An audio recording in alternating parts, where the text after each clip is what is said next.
This is Schooled by Gru, and this is Mental Health Awareness Month 2023, and this is a special episode where I share some personal perspectives about inclusion, safety, and being able to enjoy gaming spaces to their fullest. Like millions of people in Canada and the US, I suffer from anxiety and depression. I was diagnosed with generalized anxiety disorder and panic disorder many years ago. And it's something that I have to live with, manage, and maintain. It's incredibly difficult often to navigate complex situations such as the one we're going through right now with the pandemic.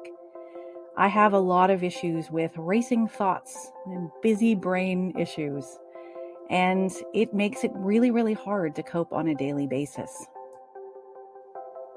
At the same time, I also live with disability. I have some health challenges that makes it hard for me to expose myself to large group settings. I have serious respiratory issues and osteoarthritis, as well as a number of other health challenges that really limits my ability to access public spaces, particularly right now when mask mandates have been dropped. More than 267,000 people died in the US of COVID last year. This is only marginally different than the 350,000 that died the preceding year. The challenge we have is the pandemic is still ongoing. Hundreds of people die of COVID every day, and it continues to be a leading cause of death in both Canada and the US. Disability advocates have shared that this is the loneliest year of the pandemic yet, 2023. For a lot of folks with disability, like me, this has felt very, very isolating and alienating. And I want to speak from the heart here.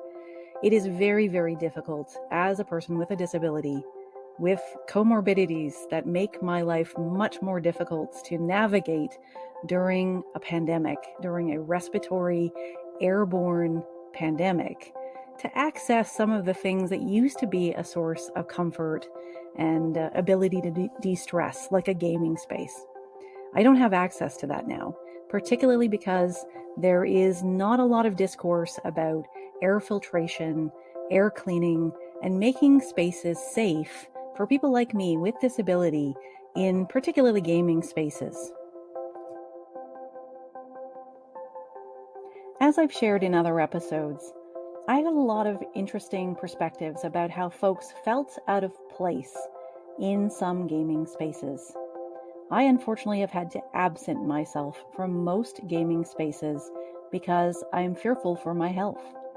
Often the gaming spaces that I have access to are rather airless affairs in industrial parks, and no one is wearing masks. So I simply cannot travel to any gaming store that I used to love because there's often a lack of safety.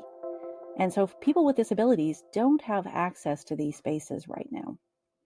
This is a quote that I got during the course of my PhD research that really means a lot to me, and I think about it often. This individual shared with me that they've been in board gaming a long time, and while there are times they won't say things because they don't want to draw attention to themselves, they absolutely refuse to leave the room. Sometimes that's the only activism we have. And that is something that I've thought a lot about. Sometimes it's a brave act just to stay in rooms where you're uncomfortable. But unfortunately for people like myself with disability, we have had to absent ourselves from many play and gaming stores and spaces because there is a lack of safety, a lack of air cleaning, a lack of mask adherence, and it just makes it impossible for us to stay in the room or even access that room. So I'm speaking from the heart this episode, sharing my personal experience as a person with disability in gaming. What do you think? I'd love to hear from you. And thanks so much for listening to this personal episode.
Thanks for listening to this personal episode of Our Family Plays Games Voices, Schooled by Gru, where May is Mental Health Awareness Month, and I share my perspectives as a person who struggles with mental health issues and disability, and how this year has felt particularly isolating. I really appreciate you listening. I'd love to hear from you. Thanks so much, and have a great day.